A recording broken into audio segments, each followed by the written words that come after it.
Hi, and welcome to the latest episode from the Electric Art podcast. Today, we'll be discussing fake or fact, decoding truth and AI in modern journalism. In a new era dominated by faster, shorter, cheaper content and instantaneous information sharing, trust becomes critical in what we see, hear, and watch.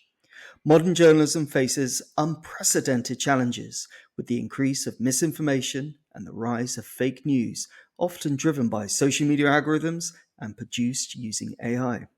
Decoding the truth involves rigorous fact checking, verification processes, and a commitment to ethical reporting. In this mainstream era of AI, we'll hear how the BBC navigates a new landscape where public demand transparency and accountability in media coverage. This week's esteemed guest on the Electric Art podcast is Laura Ellis, the BBC's head of technology forecasting. Laura is a technologist and a journalist with a profound focus on emerging tech, machine learning, disinformation, and a keen interest in ethics and media provenance.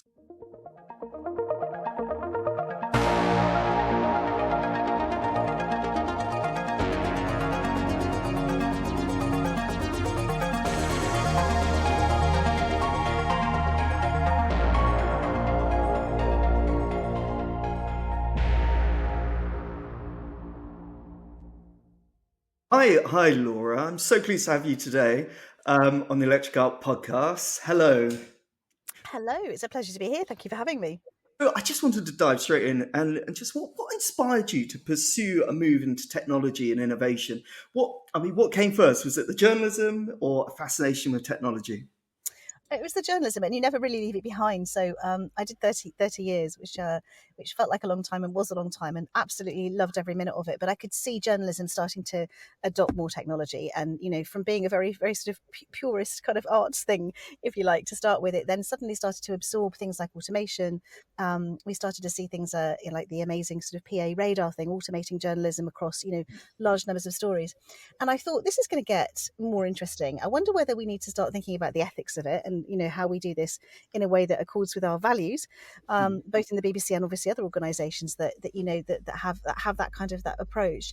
And so I started to look into it and found the BBC was already thinking about that, and I kind of just found my people. And the lovely thing about being in journalism is there are incredible people there too, but after a while, you start to see it changing, and you think, I want to be part of that change. So Yeah. that's what really prompted me to do it. And also, I'd started to be called that robot woman, which is kind of like nothing to do with robots, but there was a kind of view of technology that we need to understand it, and I thought, I can help with that. I can do that. I like it. I'm attracted to it, and so I moved over to BBC R&D in 2019, and I've never looked back. Oh, it's what a brilliant open mind to have as well. And it's so great when you find your tribe as well. It's so invigorating and energizing and drives you onwards. Could you describe a little bit more about your current role at BBC R&D and maybe just a few projects that you're working on that you can tell us about? Of course. So I think one of the lovely things about R&D, and in news, you're very busy, you're very deadline focused all the time. In R&D, what's been lovely is it's an incredibly learning part of the organisation. Everybody wants to talk all the time about what they're doing, what they've developed, what they've built, what they're building, and who they're talking to. And it's also very external in focus, which is, again, fascinating. So I think, what happened for me was I moved into R&D and thought, where can I make a difference? And for me, that was partly bringing the journalism that I had and the contacts and the networks I had, but also it was looking at how we help to make the BBC more ready for the things that were coming. And by that time, technology was starting to accelerate. As you know, as when I was working in radio, many years ago, we edited in the same way for kind of decades really, and then suddenly we kind of moved on to digital editing, and that was fairly kind of steady for a while. And then we started to see the advent of AI and this automation, and then generative AI, and everything accelerated. So what my team does, and I'm enormously proud of them, is they help to equip the BBC for that technological present. It's not even the future; it's the present, and make sure that people that we have conversations and that we learn from them and that we pull in their insights, because it's a great place, the BBC, to have these conversations and to say to people in news, what worries you about this? What are the opportunities? And generative AI has again accelerated that. So I run two teams. I'm very fortunate to run a team called the Blue Room, who do a lot of stuff internally and externally Yeah. around the whole BBC, and a team that looks at R&D and there's specific things that R&D are doing, building, adapting, adopting, etc.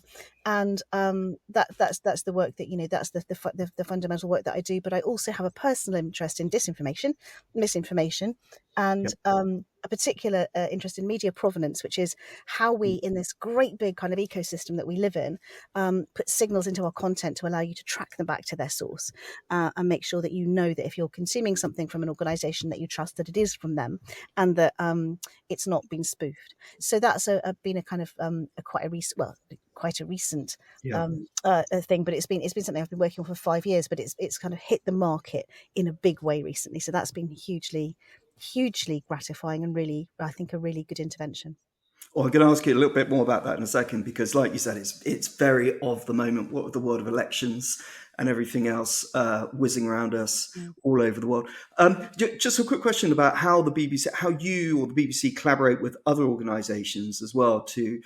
Partnerships are so important within the field of technology. What are those other organisations or institutions that you reach out to? So we work with a lot of partners, academic partners, industry partners, and there's a brilliant partnerships team in the BBC that kind of manages all that. You can imagine it's a lot of activity.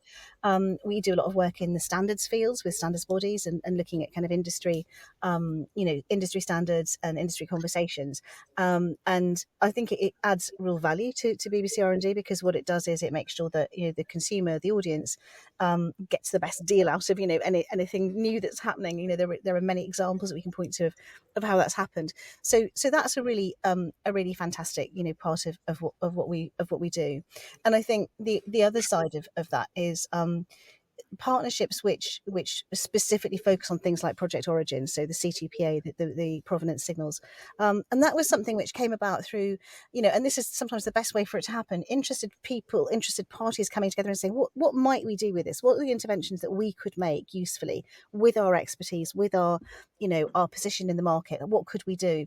And in this instance, it was CBC Radio Canada, Microsoft, and the New York Times initially, and then we were joined sort of soon after by Media City Bergen and the IPTC, and it became this kind of 6-strong partnership, everybody bringing something different.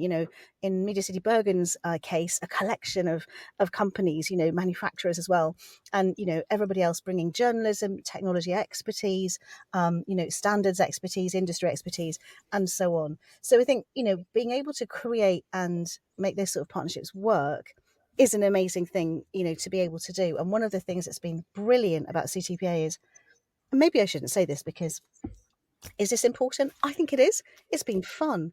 And the Yeah. partners have been lovely to work with, and everybody's treated everybody else with enormous respect, even when times have been tough. And I think if you can get a partnership that does that, you're winning. Yeah. Watermarks, fingerprints, metadata. This is all around championing honesty, provenance of where the source of the news, the content, the authenticity of the news as well. How do you stay on top of like the amount of news that is coming in? It's getting faster. The news is getting shorter. It's getting cheaper, maybe with the impact of AI. How do you cope with that amount of information? Are we becoming too swamped with content? I mean, it's such a great question. And yes, in a way, I mean, I say too swamped is probably harsh, because Yeah. maybe we like being swamped, maybe we like having more plurality. What I do think's happened is that the curation that we've become accustomed to is kind of disappearing. So if you're on TikTok and you see a news story, it's probably just coming at you as part of your feed.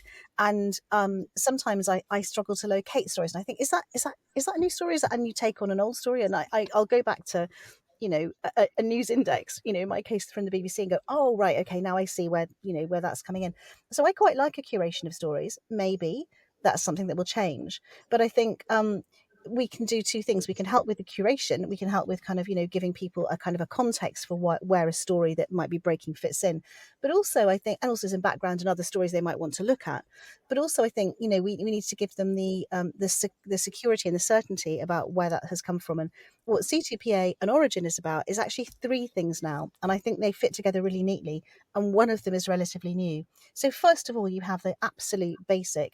Where has this come from? Has it come from the BBC, or am I being spoofed? And Yep. that comes about through cryptographic hashing. So we can talk about watermarking and fingerprinting, which are kind of aligned technologies, but this is cryptographic hashing, and it's hashing metadata and signing metadata.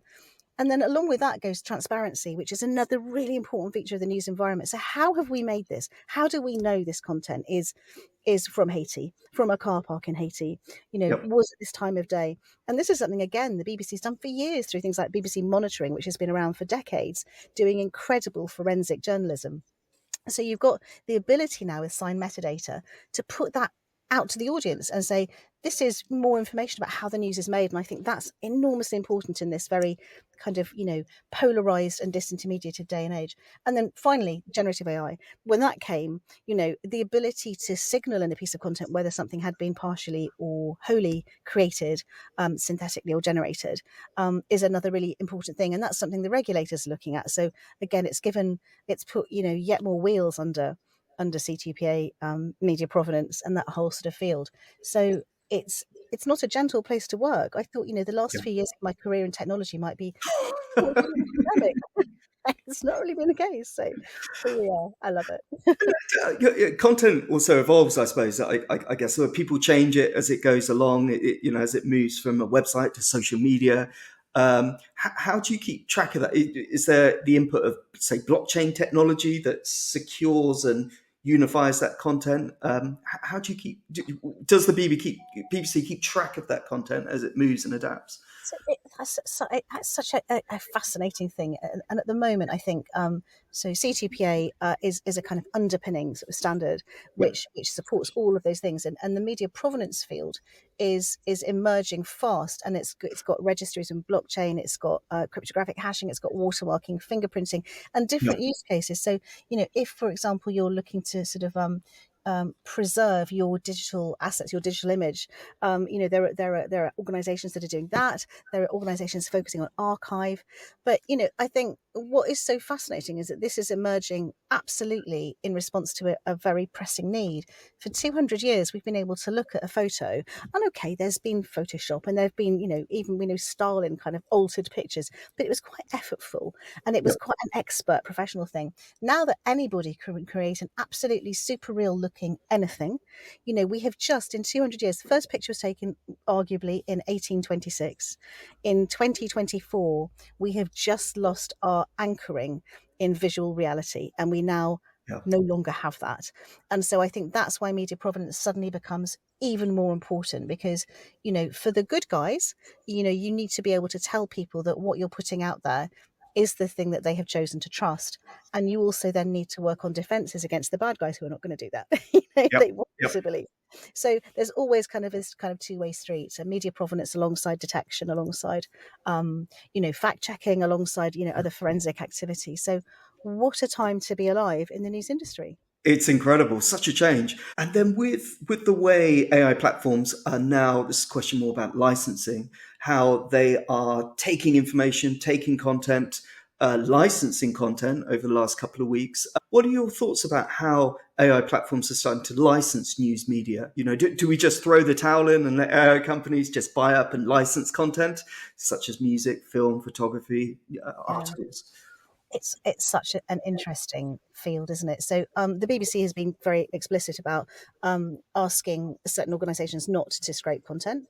I Yep. mean, there's a certain amount for everybody in the industry of kind of locking the stable door, because when the internet was out there and it was about information sharing, the companies who wanted to do this, and there was nothing legally to stop them, came and said, right, we'll have that content and we'll train our models on it.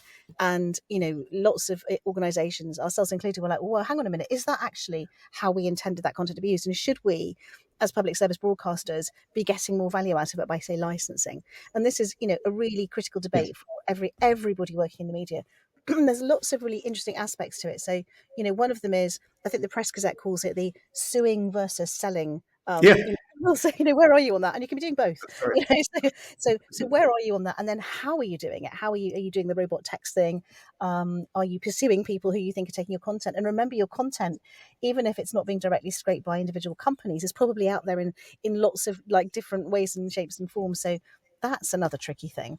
And then there's also a kind of a very interesting aspect, which I think is only just getting attention, which is there are some people who really want their content to be scraped. So, for example, Yeah, some of the foreign language media organisations that we talk to, that sounds a terrible term, foreign language media, because there is a kind of assumption that so much is in English, and there is. But some organisations are saying, well, actually, our content's in Swedish, and we want Swedish to be powerful and the models to be good, and so therefore, yeah, we don't mind our content being scraped for that reason. Um, there's also the attribution as well. People, some of the publications are saying, where they want to reach new audiences, people who are obviously a lot of people now hit mainstream using AI, and hopefully the gamble is getting traffic back to their websites where they can see the source of that content.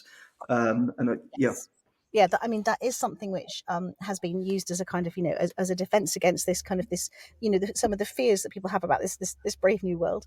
yeah, Citations are great, and it remains to be seen how much traffic they drive back. Because if you've had the question you asked answered, what's motivating you to go back and explore that story further, or that website further, or that content further?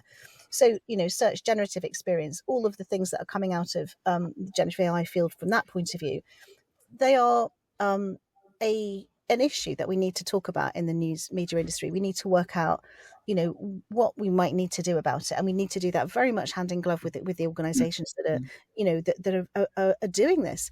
And I think that everyone has a kind of a willingness to have that conversation, but it's an extremely kind of live issue at the moment.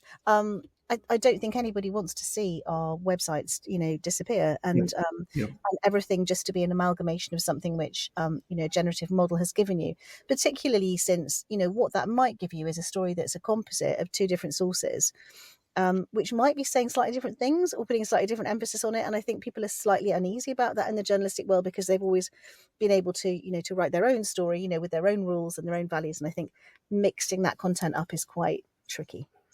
It's fascinating. The wave of Google, that was a particular challenge. Then the wave of social media news, Facebook and everything, and now AI. It all goes back to content. It all goes back to stories as the thing that's the quality, the value. It's really fascinating. On a positive note, have you seen journalists or content producers positively embrace AI in improving their content? And in the spirit of transparency, do you see journalists crediting their sources as AI? So we have really strong rules about how we use AI in the business, and if we have used it, there is a sort of a disclosure mechanism that's coming out in many organisations such as ours, which is giving people advice and indeed rules on how you disclose the use of generative AI, because maybe this won't be the case forever, but certainly now people are giving us, and our research is showing that people want to know where we've used this stuff, and so I think that the disclosure, the transparency, it comes back to transparency again, is a really important part of what we do. I also think we shouldn't be negative, because it's very easy to fall into, oh, this is just so hard. But there are really good things that we can do with AI, which will help journalism and many other industries and many other verticals. So lots of things we can do around using AI to help us summarize. We know there are, or to suggest as headlines, or to provide tools for all kinds of multimodality. So taking spoken content and making it into written short form updates. Brilliant. That's content we wouldn't have otherwise got. It's not taking anybody's work away. It's just giving you your audience added value. So there's some great stuff.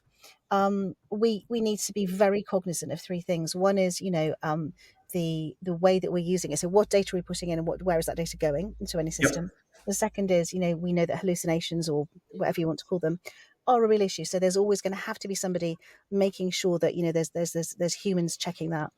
And then I think thirdly, I hate the phrase human in the loop, because I don't think there's a loop that needs a human in it. I think the human should be generating the loop and bringing in the machine intelligence, as and where that's appropriate. And we mustn't ever lose sight of the fact that journalism is human driven. It's content driven, but that Yeah. content Yeah. is human driven. And the thought of paying for a premium for human content makes me feel a bit squeamish, right? Yeah.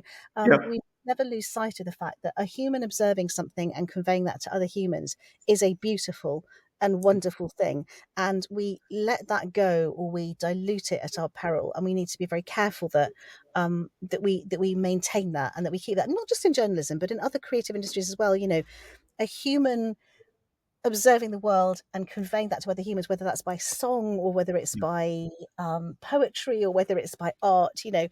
is fundamental to our humanity. And I think it sounds very deep, doesn't it? But I No, no, think no. It's beautifully, beautifully put. It's what this podcast is all about. It's the blood, sweat, and tears of creativity. Some of the best music, best films. Very troubled souls trying to find their way, and they do it through through writing, through creativity, through art, photography, music, poetry, like you just said. So it's really championing that and ring fencing it, and that's what drives experiences of technology and everything else that's around the corner. I just want to ask you, in terms of like what's around the corner, future trends. What do with your futuristic hat on? What are those future trends that might impact the media industry? Whether it's just the AI evolving or robotics or what have yeah, you. there's such a great phrase, which is, this is the worst it's ever going to be. And you sort of, we write a newsletter. A colleague of mine, Bill Thompson, and I write a newsletter every week, Yeah. inside the BBC, about the things that are happening, really just to keep ourselves and other people updated with this fast moving field. And we said we'd carry it on for a few months until it stopped being so white hot, and it's a year and a bit, and we still haven't stopped. So I think, from the point of view where we're going is, every week there are new models, new capabilities. I think some of the things we'll see are more multimodality, so models that can do everything, can do text into whatever you like, whether it's video. We're seeing that now, but that will increase. So having models that can do everything. I also think, conversely, we'll probably start seeing more specialist models. So things that you really want to kind of nail down. It might be journalism, it might be something else, but specializing in the training of models so that you are getting very specific outputs rather than very general ones. Yes. Yes. So I think those two things go alongside each other. Agents, so chaining together things. I mean, this is kind of, I always find this really scary, and I'm I'm not sure if it's just me, but chaining together actions so that you can get something generated, which then generates another action, and then that generates a real world action, whether that's in your smart home or you're booking something online or whatever. But I think we're going to start seeing that, and that starts to feel, it's not quite artificial general intelligence, but it's starting to feel super Yeah. close to it, right? Yeah. Um, Yeah. Yeah. and then, particularly when you then see embodied things coming off the back of that. So, I don't know if you saw the skin robot. Did you see the skin, Yeah. the human? Yeah. So, I think we're going to see, innovations in robotics are fascinating and brilliant in themselves. And again, as people say, wouldn't it be great if we could get those robots to empty the dishwasher and do all the stuff we don't want to do? Yeah. Nobody loves that, and then we can maybe keep some of the creativity and the nice stuff. So maybe we need to make sure we get that balance right. So I think all of those things will happen. Then we've got quantum coming. So how is that going to kind of layer on sort of a new set of challenges and a new set of opportunities? It is honestly the most exciting time to be in tech that you could envisage. Yeah.